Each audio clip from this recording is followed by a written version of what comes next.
Hello, and welcome to the first episode of the second season of the On Pointless podcast. I'm your host, Curt. Our intro question for this week is, if you could have a picture of yourself anywhere in the world, where would you pick? Tron?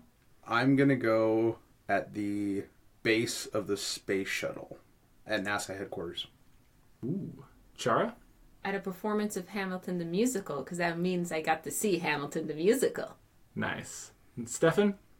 I was going to go with something obvious. I was going to say at the top of Mount Everest, because I wanted people to believe that I had climbed it without ever actually having climbed it. But I'm going to assume in my version, you don't actually have to do the thing. So I'll stick with that. That's funny, because personally, my option was going to be about 3 feet below the peak of Mount Everest. Because who has a picture of themselves just before the top of Mount Everest, and no picture at the top of Mount Everest? I think my picture is better, to be honest. But mine is unique. Okay, our first question this week was submitted by Chara.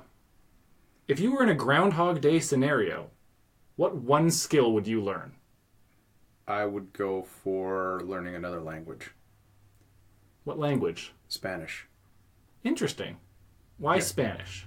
I think I'd have more use for Spanish than I would have use for French. That makes sense. I mean, we live in Canada. You'd think the obvious choice is French. But my soon-to-be wife is from a Spanish family, so I'd be able to talk to her entire family fluently, which would be nice. Spanish is a good gateway language, if you were, because you can then learn Italian and stuff like that. They're all fairly similar. Romance languages. Yeah. Yeah, and if you speak Spanish, it's close enough to French that you can somewhat get it. You know, all those languages are somewhat similar. For the language thing, too, it's like there's lots of media in Spanish. Yeah. Lots of TV shows. I could start watching novellas. Yeah. I'm sure they would be much more exciting if I knew what they were saying. Probably. I mean, the acting's already almost the best in the world. So it's the most dramatic, at least. Yeah. It is definitely. Yeah, and that would be one that, like, you could learn another language. Not easily, but if you had all the time in the world, then yeah. This is what I'm trying to say here. I feel like you guys haven't paid close enough attention to the movie. You get like 1,000 years worth of days. It's implied, at least. Language is like pittance compared to what you could potentially learn. I think you pretty much just get all the languages for free. Yeah, but if you're in a Groundhog Day scenario. Trying to decide what would you most like to learn. Yeah, what's what your would you one most like skill? To learn? Yeah. Well, I'm going to pick something that has like a higher skill ceiling than a language, you know. You can only get so good at a language, right? And in fact, you know, if you learn a language later on in life, there are certain sounds you're never going to get. So, I don't know. It seems like a waste of effort. So what's the super high tier skill then? You speak like there's not a million things you could pick, but like any instrument, any sport. I'm not hearing any specifics over here for one skill. Like, I'm just saying I would literally pick any sport or any instrument. But which one? Which one? I don't know. Ping pong. Ping pong? Ping pong. That's a sport. That's a game. You heard it here first, how dare folks. you?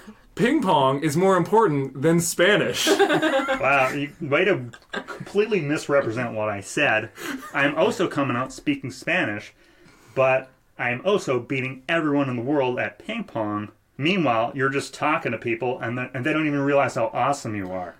You think learning ping pong is harder to learn than another language? I'm saying the skill ceiling on ping pong is so obviously higher than the skill ceiling in the language Spanish. Do you really think you're beating people? So if this happens at your age now, okay, in your early 30s, do you think you have a chance? I may have some against genetic limitations. I understand this. Yeah, some possible, very well-skilled Chinese kids at ping pong that have been doing it since they were old enough to hold a ping pong paddle. Also, just the focus on this too, they have good competition to train against, whereas you're training against the people of Puxatawny, so you can only get so good against that kind of competition. Okay, that's true, but I I don't have... think in Puxatawny. It's like in your life. I said Here. Groundhog Day-like scenario. You are in Puxatawny. I've decided it now.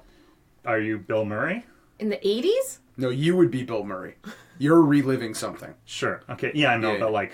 Yes, you are have Bill the Murray. stature of Bill. Yeah. Okay, I He's think a you fairly could get pretty well-built good guy. at ping pong. Anyways, I have a growth mindset, right? So I feel like you could beat any Chinese person on Earth with given enough time. At ping pong. At ping pong, all right. Soundbite. Am I wrong here? I don't know. I just think picking a language, you can only go so far with that. But you've got thousands of years to train. Yeah. Ping You can pong. be more ambitious. Infinite potential. Okay, let's hear some better ideas. Chara? My first thought was juggling.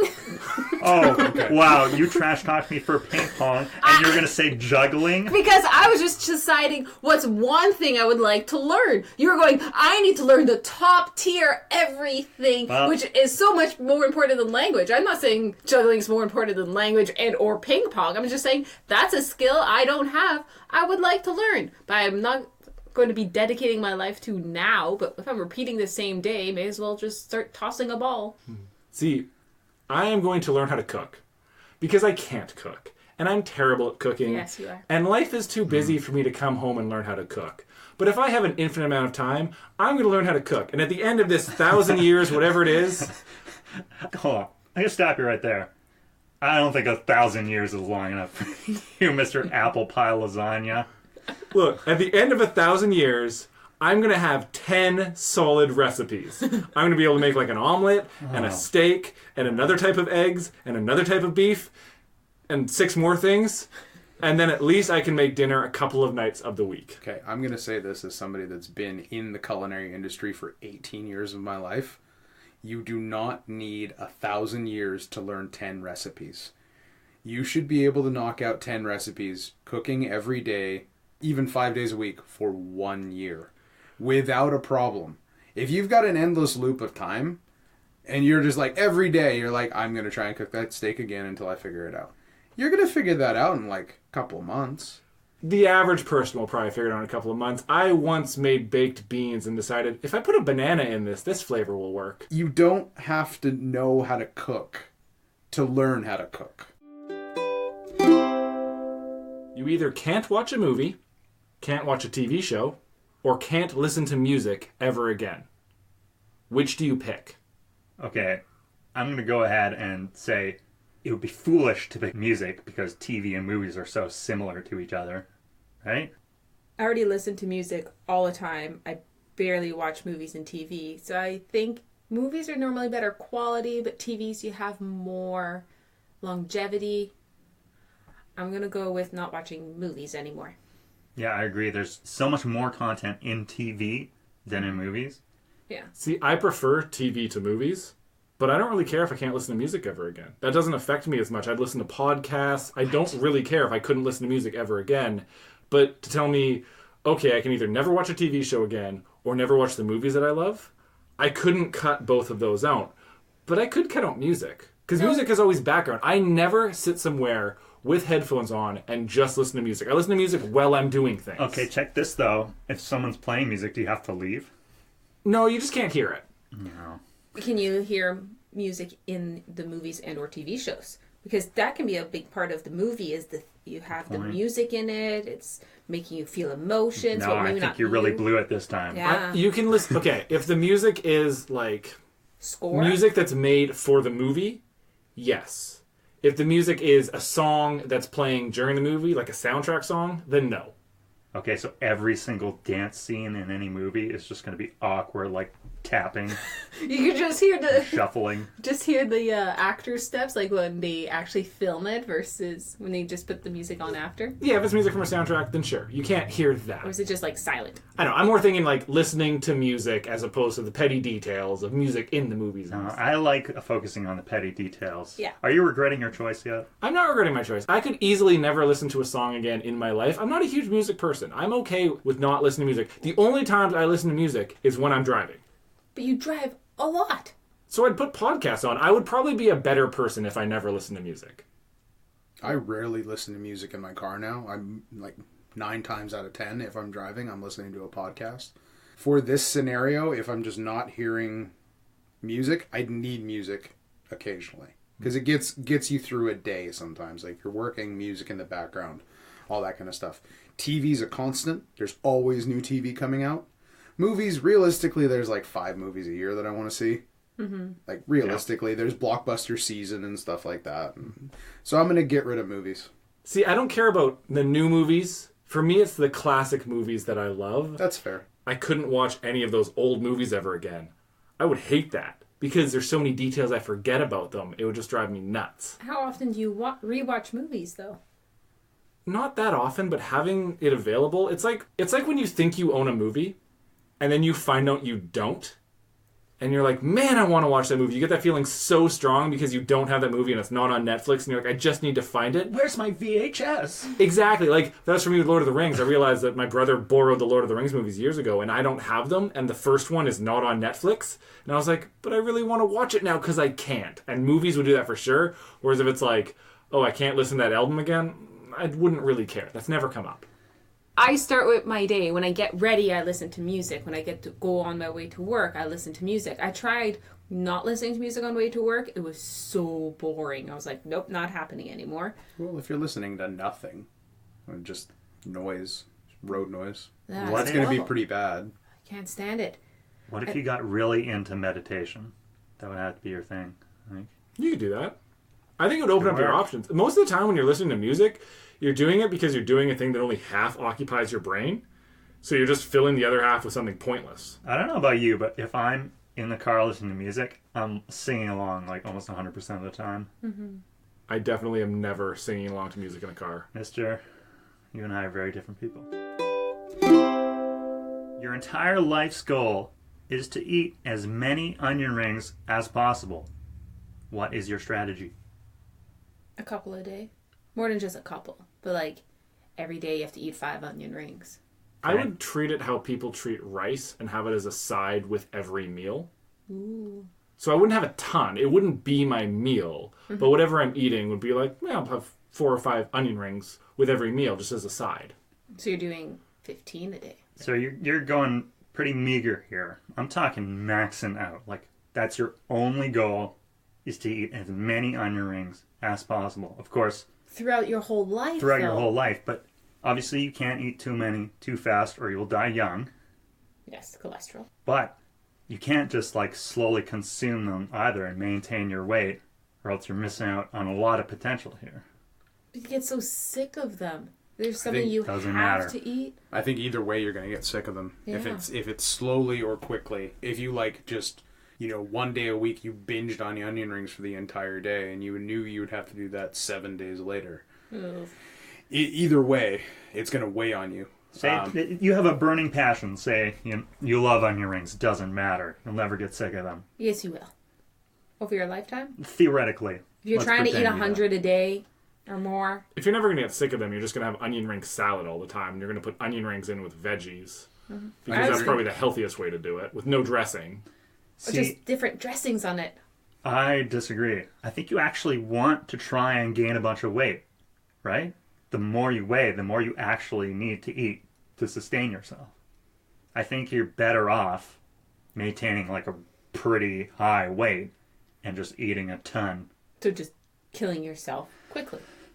I guess that's, you can eat as many as you can. Your lifespan is going to be a lot shorter. But you're going to shorten your lifespan, and therefore you couldn't eat as many. Yes. That's why this is the best idea I've thought of, and I want to see if you guys can come up with something better than this. Bodybuilder. You become a bodybuilder? Bodybuilder's not a terrible idea because then your caloric intake goes way up. Yep, you're huge, you need to eat a ton, but you're still not unhealthy necessarily. Bodybuilder, you are super unhealthy, and bodybuilders all die young because they put so much strain on their heart. Oh no. I would go with swimmer. You look at someone like Michael Phelps, who has that unbelievable high-calorie diet, because swimming is still healthy because it doesn't put any stress on your joints, it doesn't hurt your heart, it's good exercise, whereas Lots of bodybuilders... cardio. Yeah, That's bodybuilders, true. it really is bad for them, and they all die fairly Well, young. I was thinking about The Rock and his ridiculous diet when I thought of that. But he's a big guy, and big diet guys don't live as long. Like wrestlers, I mean, he's a former wrestler. Former wrestlers do not live for a long time. Okay, well, I'm glad I got you to weigh in on this. In general, a lot of wrestlers do die young, but unfortunately that's due to extracurricular activities. The Rock, he consumes a lot of cod Yes. and rice and broccoli in his regular diet. He only does big binges once a month, sometimes once every 6 months, where he gets like a 20,000 calorie day. But for the most part, he's eating small meals many times throughout the day, and it's high quality stuff. Like I read something that he spends like thousands of dollars a year on Icelandic cod because it's just What a guy. yeah, he just does because it's a white fish, it's sustainable, all that kind of stuff. I would go with competitive eater.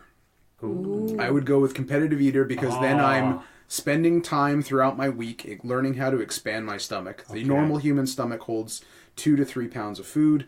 Competitive eater stomach hold 10 to 12 pounds of food. So I'm doing this once a week. I'm spending my week expanding my stomach. I'm burying it as many as I can and then constantly trying to break my record on, Saturday or Sunday, whenever I decide to do it. And then I'm purging that out. Okay, because I was about to bring up, that's an upsetting angle you just brought up. The purging aspect. I don't think we want to get into that angle. Nope. Also, your goal was to have as many as possible, so you're going to ignore the bad angles. I'm going to rephrase and say you have to digest them. Well, no, competitive eaters do digest them. Joey Chestnut, after winning a hot dog eating competition, does not eat anything else for 3 days because he just ate 73 hot dogs. Okay, good. So Good, you good. are digesting them. It's not like you're just going to go out and they're going to come out the same way they went in. I like that. I don't know. I think the swimmer might beat the competitive eater over the long run just because they can do it like every day. Michael Phelps' diet is ridiculous. When he was training. So just always be training. It sounds easier than it is. But yeah. I mean, either way, no matter how you do this, there's one thing we can say for sure on this. You're going to end up watching a lot of baseball games because I feel like that's something you do while you're eating onion rings. Yeah, that's true. Starting today, you have to make a working replica of your car from scratch, including making all of the pieces. Could you finish before you die? No. No. Yes. Maybe. I don't know. That's a strong belief in yourself. There are some things that I could learn how to build, for sure. But if we're doing everything, like if it comes down to like casting your own engine block, learning how to make tires, all the little bits and pieces, like electronics and everything like that, like I'm going to say I would need nothing but my full devoted attention and time to every single part of that. And that's the idea of this, is you have your time and you get the raw materials. You don't have to make plastic. Okay. I will give you plastic, I will give you metal, but you do have to form it. Okay. So you would have the stuff, and you would have time. It's, could you do it in a lifetime? Like, could you figure out all of the parts of making a car? Do you have, like, specifics? You have your car to work off of. That's it? You don't have, like, measurements and models of... No, you could measure the stuff in your car. You can take your car apart piece by piece, and if you want, you can get another version of your car to compare it to. You can always compare it to the pieces of your car and your whole car as a whole. I think it's doable. Okay, I will say I can make... Maybe I would be able to make a car that actually runs. Okay, fair enough. And you can drive it, like, maybe one time. I was gonna say runs and drives. Yeah. But it's not gonna... It's gonna look like... It's not gonna have, like, smooth edges everywhere. It's not gonna look exactly like a replica. My car's from 2009. I'm going to say that given all the time for the rest of my life, I'm 36 now, got another 45, 50 years, something like that maybe. I'm not learning how to build an LCD screen. Oh, right, your car's got a screen in it. In that amount of time. And I'm not learning how to put a radio together piece by piece, like even from the raw materials. That's a lot of little tiny parts, and that's a lot of stuff that robots that have been programmed to put that together, like my hands are not going to stay as steady as they are for the rest of my life. I'm going to say it's a hard no. If I had an older vehicle, if I was trying to work on something from, say, the 70s, right, where maybe it's carbureted instead of fuel injection and stuff like that, then I'd have a better shot. As it sits right now, with current vehicle in mind, no. You have access to modern tools, though. I feel like a 3D printer would be an insane asset.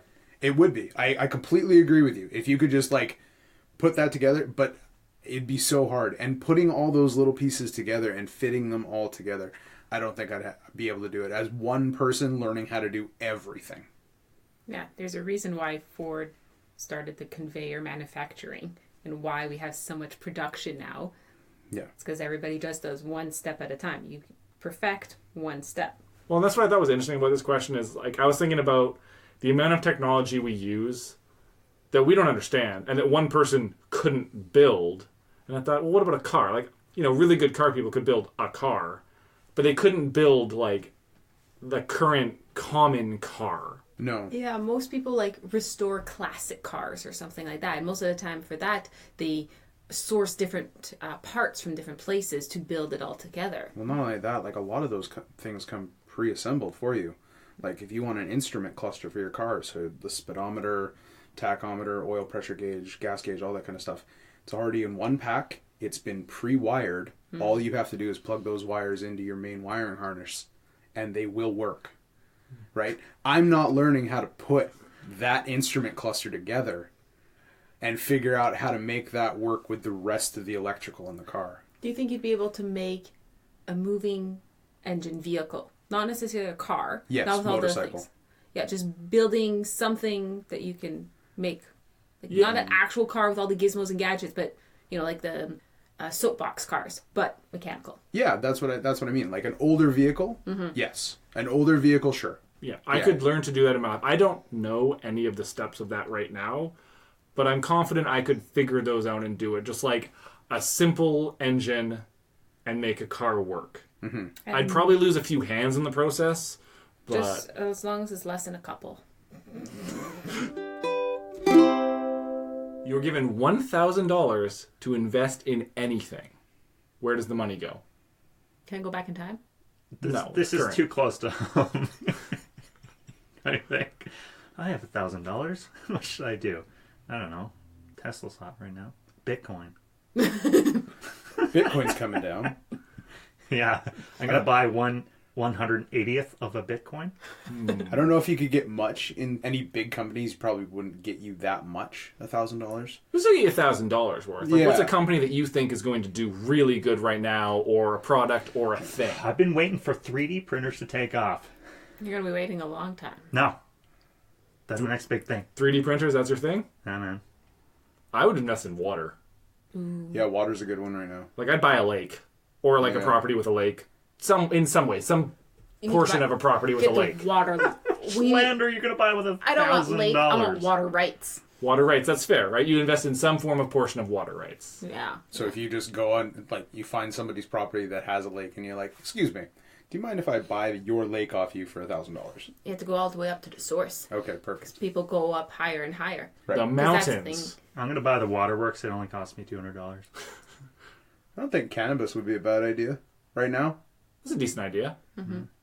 I should preface this segment with, this is not investment advice. No, none of us know what we're talking about. In fact, you should never take any of our advice on anything. Yeah, Except for a spearmint tracksuit is the only outfit to wear. Yes. and if you need to learn something for 1,000 years, ping pong is the best idea. Yeah. I'll second that. Char, were you going to go with water, or did you have a different idea in mind? Yourself? Your bedroom? A book to read? Yeah. You know what? I'm just gonna. Some sort of internet something. I Right, right to the internet, because in Canada, internet is so expensive, and I don't think it's going to get cheaper. So what does that mean? Like an ISP? Like a service provider? Like Yeah, like buy Oh, I see what you're stock saying. in like Rogers or Shaw or whoever, because they're going to just. I don't think Canada's going to have less cheap internet. that makes, I understand what you're saying. They're going to make it more profitable for them and more Yeah. expensive, and therefore the share price will go up. Okay, that's Yeah. fair. that makes sense. I was saying every once in a while I'll just sit around. I have Kickstarter on my phone, so every once in a while, just for a laugh, I'll go on and see what's popular on Kickstarter. I would just take that money and invest in a bunch of them. Oh, there you Yeah. go. I'd That's find a good find a idea. bunch of little things because I'm getting an immediate return on my investment In the form Right. of a t-shirt. in this form of a T-shirt or a shout out, depending on how much money I decide to give to certain companies and stuff like that. I mean, and I'm helping a small company try to get off the ground. Yeah, so at least if you're not getting any money out of it, you're still getting some satisfaction. Yeah, I think $1,000 is at the point where it's low enough that it's kind of fun, Yeah, it's fun money. right? If this question was like $10,000, No. I'd be trying to think of something a lot more serious. But I think Kickstarter would be a lot of fun. Just go find a bunch of, like, this person offers a cell phone that's unique or whatever. Yeah. And you can invest in a bunch of them that way. Exactly. We play a lot of board games. There's lots of Kickstarter board games, right? I invest in board games because they're fun, Makes right? sense. And so you're trying to help someone with their creative outlet. And that you would get bored with your investments. Yeah, I get on board with my investments. I give you $1. You give me $2. I give you $4. You give me $8. When do you stop?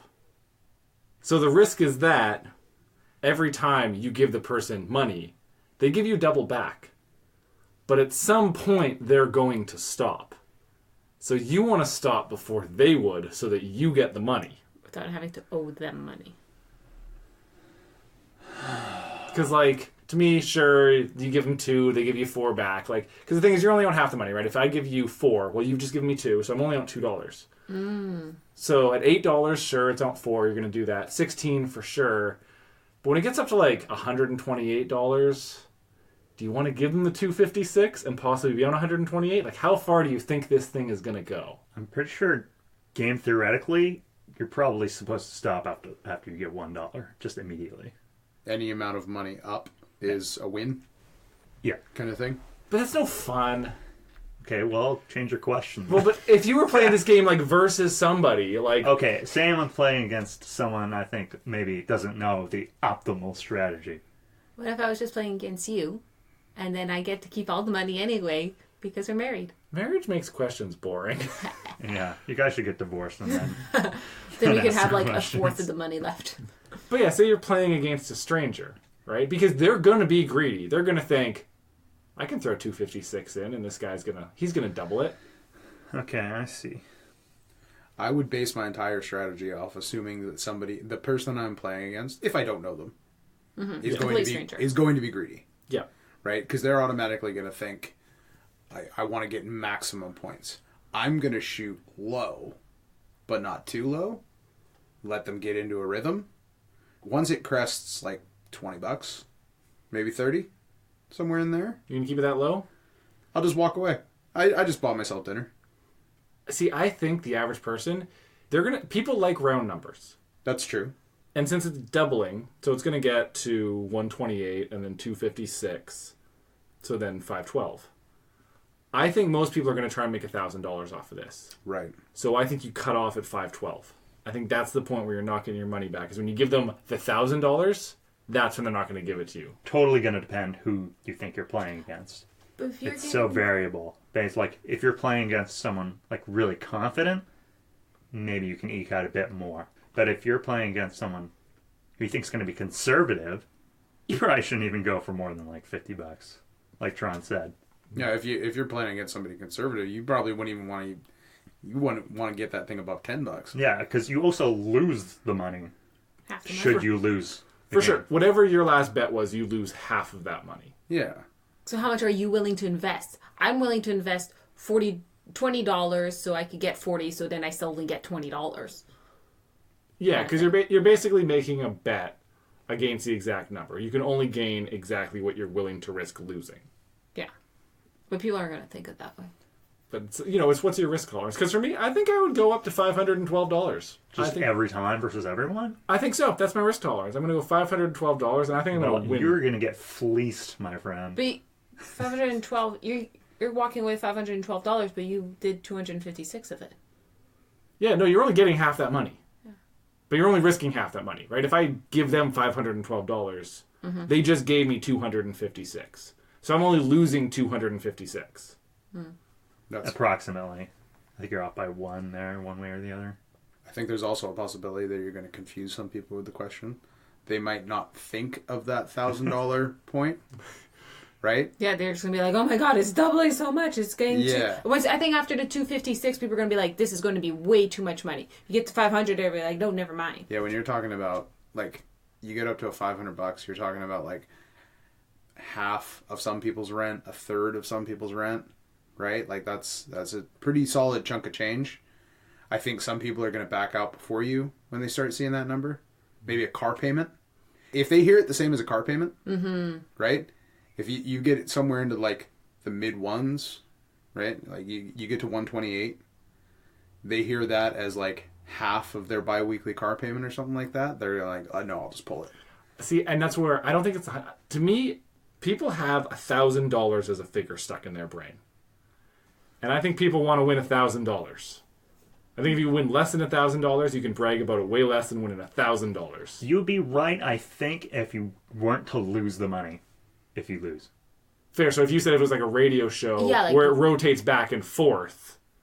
So I pick a number and say no, and then they get to say no to the next one, and then I say no to the next one. Yeah, it's whoever accepts it. That's fair. gets the Then, money or yeah, something like then that. I think if you went to the $500 limit, you would win that most times because they'd be like, I just want to get it to 1,000. Of course, you would just handshake with the other person. Be like, let's run it up. Well, of course, yeah. You cheat the system. 27,000. Yeah, we'll take that now. Season 2 of the podcast, we're going to do something a little bit different. I'm going to say an expression.